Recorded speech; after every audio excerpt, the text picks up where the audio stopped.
impôt là, depuis que tu as acheté en France là, tu contribues à hauteur de combien? Il faut arrêter d'être malhonnête là pour notre argent. Zasso, pardon s'il te plaît. Pardon s'il te plaît. La Côte d'Ivoire là. Je suis en Suisse ici, je paye impôt. Abidjan là-bas. Toi, tu payes quel impôt? Mon doyen, attends. Zasso ne connaît pas. Zasso ne connaît pas le fonctionnement d'une république. Lui, il se dit que c'est quand tu payes là que tu dois parler. Il ne connaît pas. Tu comprends, M. Zasso? Attends, je finis. Je finis, s'il te plaît. Moi, il n'est pas abonné à moi, c'est ceux-là qui m'insultent sur les panels d'Ossimo, là, c'est leur groupe là qui est là, tu descends, va chez moi. Je finis. Donc, je disais que si c'est à cause de notre argent, à cause de nos ressources, que le RDR, RHGP veut se mettre au pouvoir pour faire la gabégie, c'est terminé. En 2025-26, là, il y aura une grande rencontre des Ivoiriens. Et on va mettre tout à plat. Et le salaire des présidents d'institutions va être revu à la baisse. Plus grand montant, ce sera 10 millions par mois. Plus jamais il y aura un fonds dédié à la présidence, à la primature, et j'en passe. On va créer une structure qui va gérer les missions concernant nos institutions d'État et des voyages à l'extérieur, avec la Cour des comptes et le Trésor public. Avec la Cour des comptes et le Trésor public. Et on va arracher le contrat. On va réaliser le contrat entre la Côte d'Ivoire et SNEDAI. Parce que nos documents là sont importants pour nous. Mais tu n'es pas aujourd'hui. Attends. Même la personne qui sera élue là, elle le fera. C'est facile là, c'est pas une affaire de RDR, c'est une affaire de Côte d'Ivoire. Tu comprends bien? Si tu as ça, tu penses que tu allais te promener dans le bureau de tes cadres pour avoir 1 million là, c'est terminé. Donc, dès maintenant, après un métier, là où tu es à Suisse là, après un métier, ou bien il faut avoir un diplôme. C'est Chirac qui a eu 2 milliards. C'est pas moi, c'est Chirac. Tout ça va finir. Non, mais laisse-le parler, Zasso. Tout ça, ça va finir. Il n'y aura plus de fonds pour ça. Tout ça, ça va finir. Des fonds noirs là, c'est terminé. On a besoin des fonds de souveraineté pour nos enfants de demain. Normalement, on devait poursuivre Gbagbo parce qu'elle a pris notre argent pour donner. T'inquiète, ça va se faire. Tous ceux qui ont pris la Côte d'Ivoire là, de 60 jusqu'à 2025 là, on fera les audits. Même si tu es mort, on va te condamner sur ta tombe. C'est pas débat. Hein. On va faire un bilan de la Côte d'Ivoire de 60 à 2025. Parce qu'on veut savoir où est parti nos efforts. C'est important. Hein? Donc, ça sort. Ne t'inquiète. C'est à vous qui avez des problèmes de sentiments. Moi, là, je n'ai aucun sentiment. Moi, je parle de loi. Je parle de loi en Côte d'Ivoire maintenant. Et les imposteurs, là, ils vont fuir la Côte d'Ivoire. Parce que la loi sera de rigueur. C'est ça qu'on parle. Quand demain, on va tout réglementer là, on va voir qui va vouloir être candidat à la présidentielle. Parce que tu vas là maintenant pour travailler. C'est pour aller jouer. Hein. Parce que tu auras 10 millions comme tout le monde. Et l'argent ira dans les banques pour que nos enfants puissent entreprendre. L'argent ira dans les banques pour que nos parents puissent entreprendre. Nos jeunes puissent entreprendre. Voilà. Quand on est politicien là, c'est comme ça qu'on pense. On ne parle pas d'éducation de M. Gbagbo, de M. Tiam, de M. Ouattara.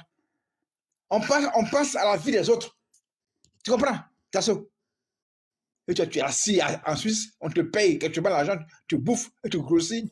Avec ton gros ventre se retire. Avec ton gros ventre, on dirait drapeau dans l'eau. Donc, Clarisse, je peux intervenir maintenant parce que j'ai fait la modération. Attendez. J'ai fini. Francis, j'ai terminé en Europe ici. Ouais, j'ai fini. Nous tous on t'a trouvé en Europe. J'ai fini. Fermez vos micros, on va laisser la parole. Morel, on va laisser la parole à Wayi. Je voulais que Morel dise quelque chose, mais Wayi, vas-y. Non. Oui, mais Clarisse, attends. Oui, il est modérateur. Non, mais grand frère Boutignon, la difficulté... Je suis là, j'écoute. Oui, la difficulté, Morel, pardon. La difficulté, grand frère, dans la modération, je ne peux pas parler. C'est ça mon problème. Et comme il n'était pas là, c'est pour ça que je modérais. Mais bon, je laisse Morel et puis après je parle. Oui, attends. Grand frère Boutignon, en fait, quand je suis un peu occupé, quand Nina ou bien Rio n'est pas là, il essaie de... D'accord, ok. Il est là pour débattre. Voilà. D'accord, ok. Mais vas-y alors, il n'y a pas de souci. Vas-y. Vas-y, Waï. Ok, merci ma soeur. Et puis merci pour votre compréhension également. Je veux rebondir sur les derniers propos des assos là, parce que les gens, ils fatiguent les oreilles des autres avec ça pour rien. Voici quelqu'un qui est très, très élégant dans la politique et puis vrai avec les Ivoiriens. C'est pas quelqu'un qui a dit à Laurent Gbagbo de venir dire à la télévision ce qui se passe, les tractations avec les Chirac et autres. Hein. On est là, on se taxe sur 2 milliards, sur je ne sais pas quoi vous raconter d'autres. C'est Laurent Gbagbo lui-même qui l'a dit. Et en le disant, il était en train de critiquer et dénoncer les pratiques de l'Occident, surtout de la France avec la Côte d'Ivoire. C'est ce qui a valu à Laurent Gbagbo d'être harcelé. Les Français n'ont pas d'amis, hein. Ils n'ont que des intérêts en politique. C'est pourquoi ils sont venus installer Ouattara par la force militaire. Et que vous savez combien Ouattara a donné à ces Français-là. Combien il continue à leur donner aujourd'hui? Quand Gbagbo est venu, il a commencé à revendiquer 50-50 pour ses populations. Il a commencé à compter sur ses propres forces pour pouvoir bâtir sa nation. Et on a entendu tous le budget sécurisé. Il a commencé à travailler pour que son pays soit de façon, je veux dire, sociale, équitable. Il a commencé à travailler pour ces fêtes-là. Gbagbo dit qu'il était chez lui et qu'il a reçu un appel de Chirac lui demandant de l'argent. Il dit, mais j'étais étonné. Ben, visiblement que j'ai donné. Parce que cette pratique-là a toujours été.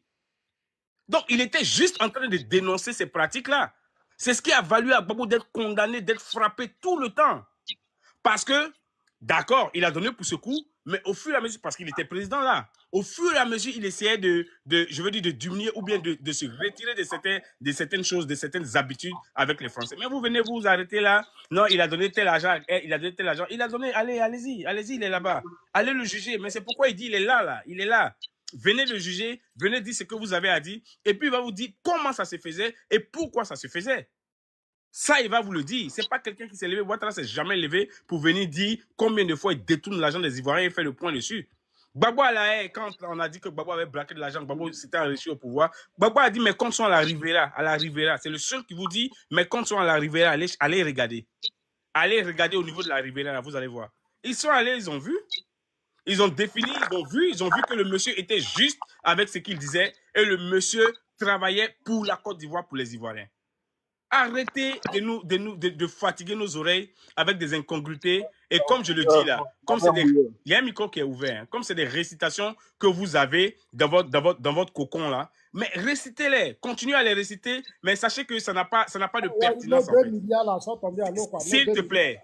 Mais justement, il n'y avait plus que 2 milliards qui étaient donnés à Sarkozy. Quand quelqu'un t'appelle, allô, bonjour Zasso, mon argent là, tu n'as pas encore envoyé, c'est que celui qui était avant toi là. C'est que celui qui était avant toi là, il envoyait l'argent habituellement. Il y a un micro qui est ouvert là, monsieur Youl là. Tu peux fermer ça, Clarisse, s'il te plaît. Clarisse, tu peux fermer le micro de Youl là? Désolé, je vais le fermer. Ok, non, ne vous en faites pas, c'est pas vrai. Alors, allez demander, quand il vous appelle et puis il demande comme ça, c'est qu'habituellement, il y avait un procédé. Et c'est ce procédé-là que Gbagbo voulait extomper. C'est pourquoi ils se sont levés contre lui. On vous parle des choses factuelles. On vous parle de la mauvaise gouvernance qu'il y a. Mais toujours, c'est référent à Gbagbo. Gbagbo n'a pas sécurisé, Gbagbo n'a pas fait ceci, cela. Ça vous donne le droit de plébisciter la rébellion, d'embrasser la rébellion et de continuer à braquer la Côte d'Ivoire, de continuer votre manigance. Vous voulez juger des gens, vous savez qu'il y a des gens à juger. Ils sont nombreux en Côte d'Ivoire là-bas. Ils sont nombreux dans le gouvernement Ouattara. Ils sont nombreux, après une seule nomination, deviennent des multimilliardaires. Au prétexte de construire les pays, ils vous sortent des projets faramineux. Aujourd'hui, on est en train de parler du métro d'Abidjan. Vous racontez ça à qui, Zasso? Vous racontez ça à nos concitoyens qui sont en Côte d'Ivoire là-bas, même pas à Abidjan, hein, mais qui sont au village, qui vont vous comprendre. Parce que pour construire un métro, je me demande combien de souterrains Ouattara a creusé en Côte d'Ivoire. Simplement pour justifier le vol, le détournement. On est en train de faire un train urbain qui fait partie des 12 chantiers de l'éléphant d'Afrique. Un train urbain.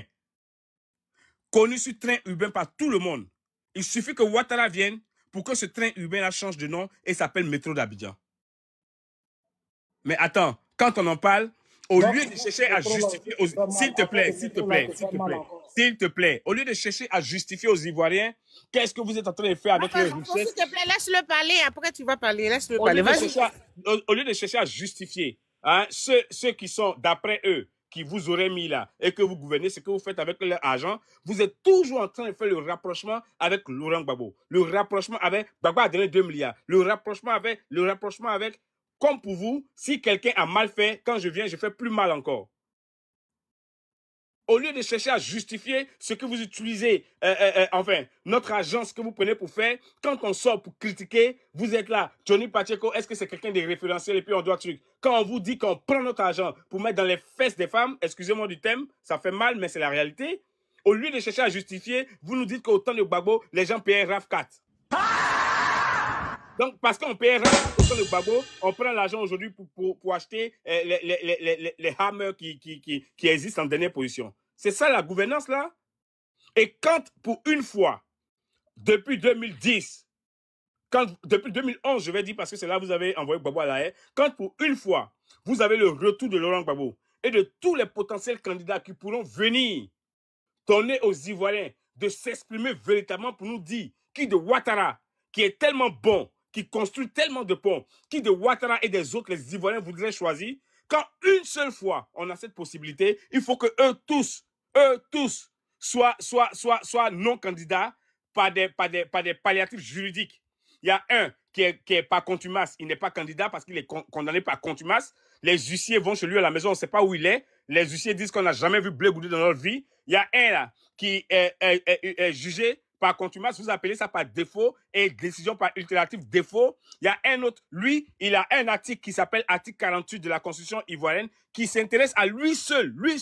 Le Kokora même qui s'est porté plainte là, il est peut-être même américain, mais il a le passeport ivoirien en plus. J'ai dit peut-être, hein, ne prenez pas mes mots. Mais l'article 48 là, s'intéresse pas à lui, hein, qui a le passeport ivoirien en plus. Ça s'intéresse à un seul, parce que lui peut être potentiellement candidat contre Ouattara. Pour une fois qu'il peut avoir une élection où les Ivoiriens vont dire, nous qui t'avons donné 98%, là, les 98% vont dire, laisse, mets le nom de... C'est comme Johnny Pacheco dit, mets le nom, on va tester quelque chose. Vous avez 98%, mais vous avez peur qu'il y ait une élection inclusive. Un Ouattara s'élève et un Ouattara qui vote une constitution, qui saute le verrou de l'âge, Lui, il s'assoit et puis il dit, je veux plus que Bédié soit candidat, que Gbagbo soit candidat, je veux qu'on laisse tous à la nouvelle génération. Il est qui, Ouattara?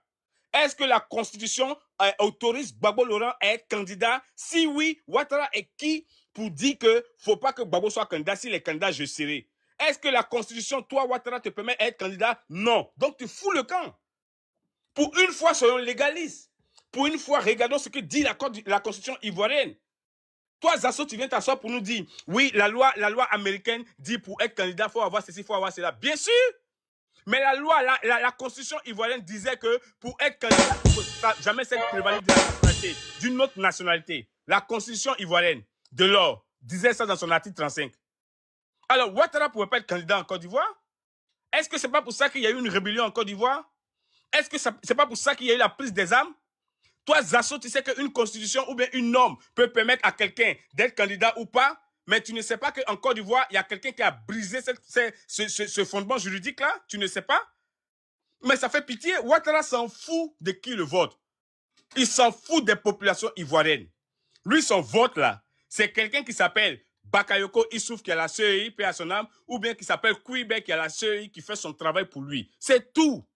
Son rôle là, c'est de trouver des gens qui sont là, qui vont faire de la manigance, de la magouille pour lui. Le reste des Ivoiriens, il s'en fout. Si Ouattara s'intéresse au vote d'un seul Ivoirien, il ne va pas brimer les Ivoiriens en Côte d'Ivoire. S'il s'intéresse au vote d'un seul Ivoirien, il ne va pas même les djoula que tu dis là, il ne va pas casser le magasin. Si ce Bakongo ne va pas venir raser tout un quartier. Il s'en fout d'eux. Ce n'est pas eux qui vont le voter. C'est une machine qui va travailler pour son compte. Ils s'en foutent. Clarisse, la dernière fois, je pense que le NHDP devait faire une manifestation sur l'Europe. Je pense en France ou bien quoi. J'ai suivi un panel où Zasso était là. Le panel d'une certaine, j'oublie son nom, Miel Sucré. Il était là. Mais il était en train de pleurer sur le panel. Vous faites des rassemblements, vous ne nous informez pas, vous ne nous dites pas, vous ne m'avez pas dit, vous faites des rassemblements, vous faites ceci, cela, vous faites... Mais ils s'en foutent de Zasso. C'est pas sa voix qui va faire gagner le RHDP. Le RDR, pardon. Sa voix ne fera rien dans le RDR. Ce qui les intéresse, c'est Quibert. Il y a 10 000, c'est pourquoi ils viennent s'asseoir sur un panel pour dire il n'y aura pas de révision. Le Quibert a dit ça se fera après les élections présidentielles. Parce que eux, l'enjeu là, c'est Ouattara qui est au pouvoir. Eux, ils s'en foutent de si Zasso est venu à une réunion. Zasso n'est pas venu à une réunion. Zasso là, il s'appelle Dagrou. Il ne s'appelle pas Kouyaté, il ne s'appelle pas Kandia, il ne s'appelle pas autre chose. Il s'appelle Dagrou, c'est tout. Tu penses que ça l'intéresse? C'est quand c'est Kandia ça l'intéresse. C'est quand c'est des apatrides là. Ils savent comment ils vont fatiguer la Côte d'Ivoire. Ils vont fragiliser la Côte d'Ivoire. Parce que c'est du sans pitié. C'est du sans pitié. Ils ne sont pas là pour tourner autour des trucs là. Voilà. Quand Zasso va venir s'asseoir, Touré, comment je leur ai dit, hein, je leur ai dit de choisir autre que Ouattara parce que demain quand je parle, tu veux être précurseur de quoi? Tu veux être précurseur de quoi?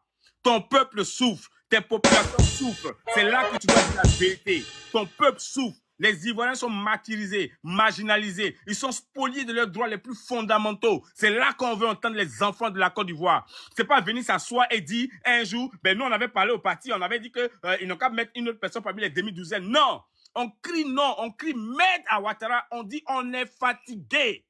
On est fatigué. En quelle langue on va dire ça? Et c'est là qu'on veut voir les enfants de la Côte d'Ivoire. On ne veut pas voir des gens qui vont venir divaguer après. Notre problème, là, c'est pas Laurent Gbagbo. Notre problème, c'est pas quelqu'un. Notre problème, on est fatigué. On est fatigué. Et si nous autres, nous osons la voix pour dire Laurent Gbagbo, c'est parce qu'il nous a montré qu'il y a un système qui est là. Il y a un système qu'il faut évincer. Il y a un système qu'il faut descendre. Et c'est contre ce système qu'on est en train de lutter. Il a dit ça doucement. Quand on l'enlevait ici pour aller à la haie, là, il a écaquillé les yeux en mettant son doigt sur les yeux pour nous dire vous allez voir. Oui, et aujourd'hui, envoyez-lui plus gros que ça. Voyez, il fait du grand boulot. Et pendant que vous êtes là, Biko en prison. Vas-y, Waï. Il a écaquillé les yeux avec son doigt sur l'œil comme ça pour dire vous allez comprendre. Et aujourd'hui, nous comprenons chaque matin quand on se lève, il y a quelqu'un qui est oppressé en Côte d'Ivoire, qui est brimé en Côte d'Ivoire. Chaque matin quand on se lève, il y a quelqu'un qui crie la misère en Côte d'Ivoire. Mais quand vous montez sur les panels, c'est pour nous expliquer qu'ils sont en train de faire la tour F. La tour F, c'est pour se purger.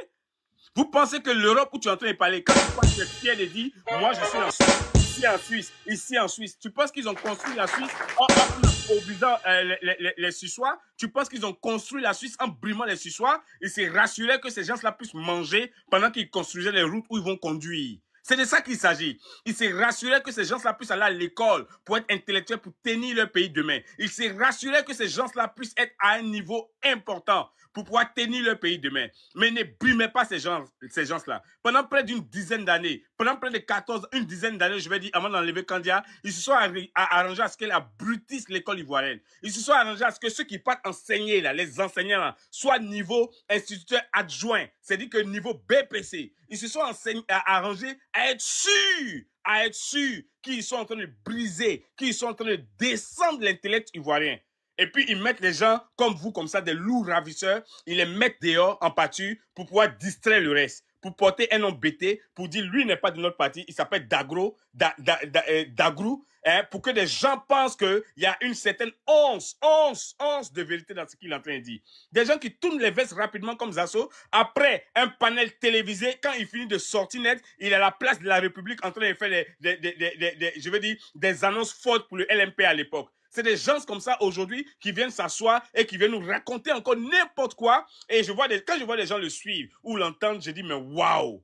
Je ne sais pas combien ils gagnent. Je ne sais pas combien tu gagnes, mon frère. Les Ivoiriens pleurent. Les Ivoiriens en ont marre.